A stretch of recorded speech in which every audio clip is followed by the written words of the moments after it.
Olá, tudo bem? Sou Minoru Ueda. No vídeo de hoje a gente vai conversar sobre pontos fortes, produtividade, bem-estar, qualidade de vida. Você já passou por essa situação? Você trabalha o dia todo, mas no final do dia parece que você dá uma sensação que você não fez nada importante e ainda o grande desafio, se sente cansado tanto fisicamente quanto mentalmente? Bom, se você já passou por isso, você é um ser humano também. Eu já passei várias vezes e às vezes também eu passo por esses desafios. A questão é como que a gente pode alinhar produtividade com saúde mental e bem-estar. Já vou contar o segredo para vocês. Os dois P's, pontos fortes e propósito. Mas a conversa, nós vamos unir a questão dos pontos fortes, que a gente sempre relata aqui, que a gente sempre bate na tecla, que faz um grande diferencial competitivo a gente se autoconhecer, e vamos fazer uma conversa com a teoria, o método do BPSO 96, da professora Ana Cristina Limão de França, da Faculdade de Economia e Administração da Universidade de São Paulo. BPSO, né? É biológico, psicológico, social e organizacional. Desenvolvido pela professora Ana Cristina Limão de França, que faz parte de todos os estudos de qualidade de vida, que foi a minha orientadora também na minha tese, onde eu fiz a conversa entre o impacto das competências emocionais com a qualidade de vida. Bom, o que nós vamos passar a conversar, o que o impacto da questão biológica, psicológica, social e organizacional fazem de resultado para a nossa produtividade e bem-estar. Bom, vamos começar com a questão do biológico, né? O que é o biológico? O biológico são os nossos hábitos saudáveis. A conversa com os nossos pontos fortes é assim. Se você tem um ponto forte, por exemplo, de autocontrole, na questão dos hábitos saudáveis, você pode cada vez mais potencializar esse autocontrole. Por exemplo, eu estava semana passada conversando com alguns amigos, sabe aquela conversa que você vai fazendo conexões, né? Inclusive, dois deles são também professores, e aí a gente fala assim, falando sobre os estudos, porque eu citei, né, os estudos do professor Mitchell, que ele falava na década de 60, foi um estudo muito legal com crianças. Ele colocava marshmallow e outras guloseimas para crianças, e ele falava assim, olha, se vocês aguentarem, né, e não comerem esse marshmallow, vocês ganharão mais outros doces. Então tinha criança que fechava o olho, tinha criança que ficava lá olhando, tinha criança que não aguentava e tocava, né, e já comia, tudo isso. Qual foi o estudo do professor? Ele observou que essas crianças, ele foi trabalhando durante toda a década de 60, 70 e 80, e eles começaram a observar a trajetória dessas crianças. Aquelas crianças que tinham um processo de autocontrole, que naquele momento podia trocar o prazer imediato, né? O prazer imediato e por um prazer do futuro, eles tinham uma trajetória profissional, isso impactou profissionalmente. Ou seja, aquelas pessoas, aquelas crianças que não tinham autocontrole, que não tinham a paciência de aguardar aquele momento, tiveram uma trajetória diferente daquelas crianças que lá aguentavam. Bom, o papo foi esse, né? A gente estava conversando, aí um dos nossos amigos falou assim, mas é um grande desafio. Eu com a caixinha de bis, eu tenho autocontrole, eu começo 1, 2, mas de repente eu vejo, já sobrou um. Você é dessa maneira? Mas vamos voltar à questão do BPCO, da questão biológica. A questão biológica do autocontrole, por exemplo, um ponto forte, é você observar das questões dos seus pontos fortes que impactam, por exemplo, nos seus hábitos saudáveis. Então, se você tem, por exemplo, a questão da criatividade e curiosidade, também despertar, você precisa fazer caminhada, por exemplo. Então, provavelmente, através do seu perfil, a caminhada não é uma caminhada, talvez essa caminhada necessite de estímulos visuais, de coisas diferentes, numa academia, né, trabalhar com com aspectos diferentes, com movimentos diferentes, com equipamentos diferentes. Ou seja, o próprio processo do autoconhecimento, que é a primeira competência emocional, da inteligência emocional, que a gente trabalha bastante através dos estudos do Dr. Daniel Goleman. E lembre, autoconhecimento não é autocrítica, tá? Tudo bem? O autoconhecimento é você perceber nos pontos fortes quais são os seus pontos fortes que impactam no seu dia a dia. A gente já relatou uma boa parte dessa questão das forças e dos hábitos saudáveis, o quanto isso impacta. E para isso também eu quero compartilhar com vocês, já que a gente está falando de pontos fortes, quais são esses segredos da produtividade, trabalhando então aqui nessa obra muito bacana, Felicidade Autêntica, do professor Martin Seligman, que foi o grande pioneiro da psicologia positiva, é o grande pioneiro da psicologia positiva, onde ele trabalha, iniciou através da associação, ele assumiu a Associação Americana de Psicologia nos Estados Unidos e trouxe o movimento da psicologia positiva. E ele, através do professor Peterson, que foi professor da Universidade de Michigan e também da Universidade de Pensilvânia, que fez todos os estudos das forças aqui, eles relatam nessa obra, e essa obra é muito bacana, porque se trabalha todas as 24 forças de caráter aqui. E essas 24 forças de caráter, já que a gente está falando de hábitos que podem levar a nossa qualidade de vida e também para a nossa produtividade, vamos ver se você se enquadra em alguns deles. Nós vamos dar alguns destaques aqui. Por exemplo, aprendizagem, gosto pela aprendizagem, sim, é uma força de caráter aqui, é uma força, é uma virtude, é um ponto forte. Inteligência prática, habilidades, né, de inteligência prática, inteligência social, junto com a inteligência emocional, coragem, perseverança. Está anotando aí? Coragem, perseverança. De repente você se enquadra em uma desses pontos fortes e isso também faz uma relação com seus hábitos saudáveis.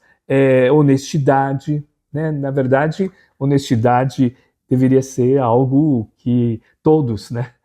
A questão da ética, né? Você faz porque alguém está olhando ou porque você faz, né? Bondade, generosidade, imparcialidade, cidadania, autocontrole, que a gente adotou aqui. E é bacana nessa obra porque ele dá alguns contextos aqui e você vai dando nota para um próprio processo de autodiagnóstico, de autoconhecimento, né? Humildade, modéstia, mas vamos voltar aqui. Nós estamos conversando quanto os aspectos relacionados aos pontos fortes podem impactar na nossa produtividade, tá? E nesses aspectos. E são duas questões. E o propósito está muito ligado ao O de organizacional, relativo à característica do BPSO da professora Ana Cristina Limonde. Mas vamos voltar. A questão do P de psicológico. P de psicológico. O P de psicológico é uma autoconsciência. A gente está falando de autoconhecimento, autoconsciência, mas principalmente essa autoconsciência de por que você faz as coisas que você faz. Uma autoconsciência que está relacionado aos pontos fortes, porque cada vez mais que você reconhece os seus pontos fortes, você tem a automotivação para poder desenvolver cada vez mais esses pontos fortes. É mais ou menos assim, aquilo que você gosta de fazer, aquilo que você gosta de aprender, um assunto que se você ouve alguém falando, opa, deixa eu conhecer um pouco mais, de repente o seu assunto é artesanato e leva a um ponto forte de habilidades ou de processos, de organização. De repente o seu ponto forte é comunicação, então comunicação que pode desempenhar em liderança, comunicação no segmento de vendas. Então, isso vai gerando uma produtividade maior e também um bem-estar. Sabe aquela questão, né, de você sentir que você faz algo e você se esforça bastante e, de repente, você tem feedbacks e as pessoas falam, nossa, você tem habilidade nisso, mas você você utiliza de mais tempo para desenvolver isso. Eu, por exemplo, na questão mais analítica, mais processual, já recebi durante a minha trajetória de vida vários feedbacks. Nossa, você é disciplinado nisso, você tem uma capacidade de organização e processo, mas não é algo que eu faço naturalmente. Eu tenho que pensar, falar, opa, como que eu posso então transformar isso? Não é algo natural de repente você deixar as coisas organizadas. Isso minha esposa fala muito, né? Você deixa uma bagunça organizada, uma desorganização na bagunça. Então, essas perguntas é observar assim, será que eu sei que meus pontos fortes onde que meus pontos fortes pode impactar na minha produtividade? Onde que eu faço com mais com menos tempo? A lei do 80-20 de lei de Pareto, onde eu desempenho menos energia, mas com mais produtividade. Isso é muito importante. Então, por exemplo, agora que eu lembrei, eu tinha, durante a minha trajetória de vida, de profissional, eu tive a oportunidade de assumir como executivo em uma importadora. E quando eu assumi essa questão, e a gente já vai para o S do social, tá? Então, já observando o quanto que você reconhecer, né, nos aspectos de qualidade de vida social, utilizando seus pontos fortes para ter produtividade. Quando eu assumi da área executiva de uma importadora, era uma empresa que tinha representantes em todo o Brasil. E quando eu assumi, os representantes, a gente chamava de representantes de vendas, eles estavam bastante desmotivados. Desmotivados e sempre não, né? Mas um dos grandes argumentos, né, na área de vendas é assim: o preço está mais caro que o do concorrente. Então a gente não tem como argumentar para os nossos clientes. Esse era o grande discurso quando eu assumi. Bom, um dos primeiros trabalhos que eu fiz, né, já faz um tempinho, ainda a gente tinha o grande desafio do DDD muito caro, né, de você ligar para outros estados, tudo isso, mas assim eu fiz, nós investimos muito no contato pessoal e nós participávamos de feiras. E a primeira feira que foi realizada, nós convidamos todos os representantes para chegar um dia antes, para a gente combinamos para um jantar e tudo isso. Eu fui passando um por um e conversando assim muito rápido, mas alguns chegaram mais cedo, passaram pelo escritório e tudo isso. Por que eu estou falando do S do social? O S do social tem muito a ver com os nossos aspectos da inteligência emocional, da empatia, do famoso radar GPS, né? Guia de pensamentos e sentimentos. Cada um dos representantes, como todo ser humano, tinha as suas necessidades. E as necessidades, sim, eram financeiras, por conta dos valores. Foi até um período muito parecido com o que nós estamos vivendo agora em 2025, da questão do dólar. Então, uma boa parte dos nossos produtos também eram importados. Então, tinha um impacto também dos valores do dólar. Mas eu fui usando a escuta ativa e tudo isso, né, e fazendo as perguntas, uma dica, tá, uma dica muito legal para a gente trabalhar os nossos aspectos de escuta, você fazer paráfrase. O que é a paráfrase?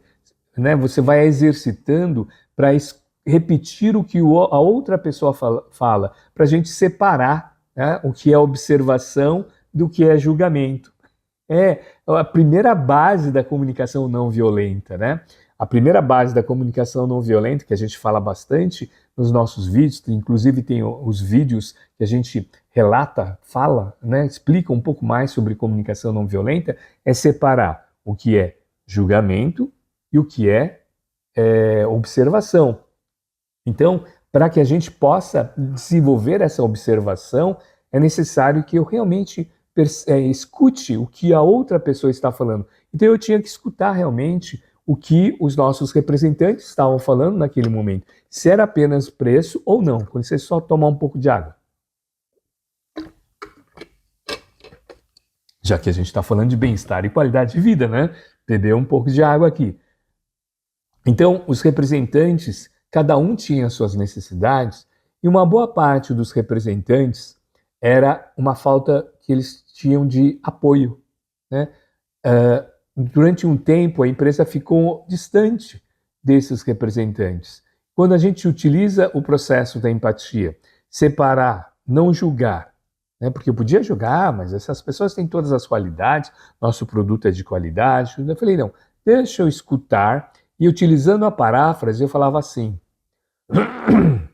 então o que você está falando agora, deixa eu ver se eu entendi, é porque o preço, quando você vai conversar com o cliente, assim, assim, assim, e é tal, tal, tal, ou alguns até falaram, não, na nossa variedade, aí eu falei, opa, variedade de produto, mas creio que quase 70% falavam assim, nós não temos apoio, as pessoas não ligam para a gente, ou demoram para dar a devolutiva, o pós-venda tal. E aí eu comecei a observar que as relações saudáveis são muito importantes. Então eu criei, né, lembra que a questão de processo não é o meu ponto forte, mas eu criei uma planilha para ir direcionando, falar, opa, esse aqui eu preciso conversar, isso aqui eu já conversei. Lógico que vai a dinâmica do dia a dia, mas se não é um ponto forte, se é algo que você precisa ter alguns mecanismos de controle, assim eu desenvolvi. Então nós estamos conversando sobre o quanto as duas conversas,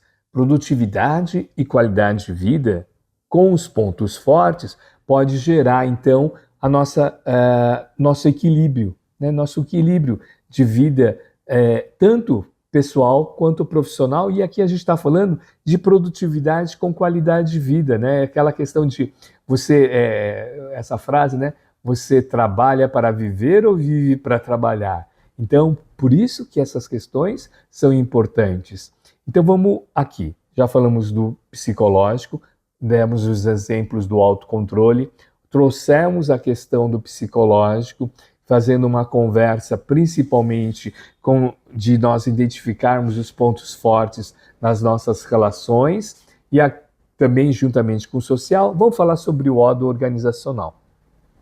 Esse é um aspecto muito importante dessa questão da produtividade, bem-estar e falar das organizações. O ódio organizacional, desenvolvido pela professora Ana Cristina Limon de França, ela trabalhou também os aspectos de clima organizacional, né, o engajamento. E falar de engajamento, a gente tem que fazer a conversa com significado, com o nosso porquê, com o nosso propósito. Então, assim, por que quando a gente tem cada vez mais claro qual é o nosso propósito ou os nossos propósitos, por que isso impacta na produtividade e por que isso impacta também no nosso bem-estar? Bom, para isso tem um livro genial que eu gosto muito, sempre utilizo quando nas minhas palestras, na minha mentoria, nos cursos e tudo isso, que é essa obra aqui, Porque Trabalhamos, do professor David Urich e da professora Andy Urich. Ambos pesquisadores em relação à questão da atividade, da liderança, da questão de gestão de pessoas. E tem uma frase genial aqui, de uma reflexão, que diz o seguinte, que quando a gente foca no nosso propósito, nosso significado, o significado se torna um multiplicador de competência e de comprometimento. Então, quando você faz a união dos seus pontos fortes, opa, meu ponto forte é comunicação, opa, meu ponto forte é análise, é questões analíticas, meu ponto forte é habilidades manuais. Então, isso se torna multiplicador das suas competências, sejam elas competências sociais, profissionais, técnicas, emocionais e, acima de tudo, para o seu comprometimento em algo que você acredita que faz diferença, que a sua atividade faz diferença. Eu convido aqui você fazer uma relação das atividades que você faz e o impacto que tem nas outras pessoas, o impacto que tem na sociedade. Eu dou um exemplo muito prático que eu vivenciei há um tempo atrás, quando, sabe, os profissionais de higienização que higienizam fossa, higienizam bueiros e tudo isso, e um dia eu encontrei com eles e eles estavam fazendo a sua atividade profissional durante um período foi quase uma semana, e eu os encontrei, né, no caminho, em um local, e eu observei que tinha uma pessoa com mais experiência, e eu fui, né, toda vez, bom dia, boa tarde e tal, e um dia eu comentei com ele e falei assim, olha, eu vejo muito o senhor realmente tem um significado no seu trabalho. Eu não falei significado, falei, né, o senhor gosta do que o senhor faz, né? E não é uma atividade assim, fácil, né? O calor, chuva, lida, né? Com um ambiente também muito desafiador. Aí ele deu uma paradinha, tirou a luva dele, foi pegar a água dele e tal, tudo isso. Aí ele falou assim, sabe o que é, moço? O nosso trabalho é um grande desafio, mas eu tenho uma importância, isso aqui permitiu que eu educasse 3 filhos, os 3 já estão fazendo faculdade, tudo isso, e sabe por quê? Porque eu evito enchente na minha cidade, eu evito que a sujeira se acumule e isso pode dar transtorno na sociedade. Olha o significado desse profissional. Então, nada na vida tem significado a não ser o significado que você dá. Vamos repetir? Nada na vida tem significado a não ser o significado que você dá. E a sua qualidade de vida tem a ver com o seu significado. A sua qualidade de vida tem a ver com o seu significado que você dá e oferece para as coisas que você trabalha. Então a gente está falando de quais são os segredos. Os segredos é você reconhecer quais são os seus pontos fortes e o propósito que isso tem, seja na sua organização, seja na organização do voluntariado, seja na sua família, seja na sociedade, porque cada vez mais, quando a gente reconhece quais são os significados e qual o nosso propósito, a gente faz conexões estratégicas para a nossa vida. Eu até anotei aqui algumas perguntas, porque eu gosto muito das perguntas, porque perguntas gera foco. Aonde vai as suas perguntas, você oferece foco para as coisas. Então, quem você ajuda no seu trabalho? Quem, de repente, você pode ajudar mais no seu trabalho? Isso oferece não apenas a questão do seu propósito, mas a mentalidade de crescimento. E isso une a questão do flow que você faz algo que passa rápido, algo que você aprofunda, algo que você tem feedback imediato. Inclusive, se você quer conhecer um pouco mais, clique no link aqui na descrição, nós temos o nosso e-book sobre o código da produtividade. A gente fala sobre flow, a gente fala sobre pontos fortes, metas e objetivos que são encarados de forma a ter propósito e significado. Vamos lá para 3 perguntinhas para a gente refletir no final do nosso vídeo. O que realmente me motiva a fazer o que eu faço? Segunda pergunta. Quais são os pequenos sinais da minha vida que fortalecem o meu significado? E terceiro aqui, convido você a pensar o seguinte: o que na vida, se eu gerar mais significado do meu ponto forte, pode enriquecer o meu propósito e pode gerar mais e mais bem-estar e, acima de tudo, transformando o conhecimento que gera ação. Bom, até o próximo vídeo e convido você a se inscrever no nosso canal para acompanhar mais o nosso trabalho. Até mais!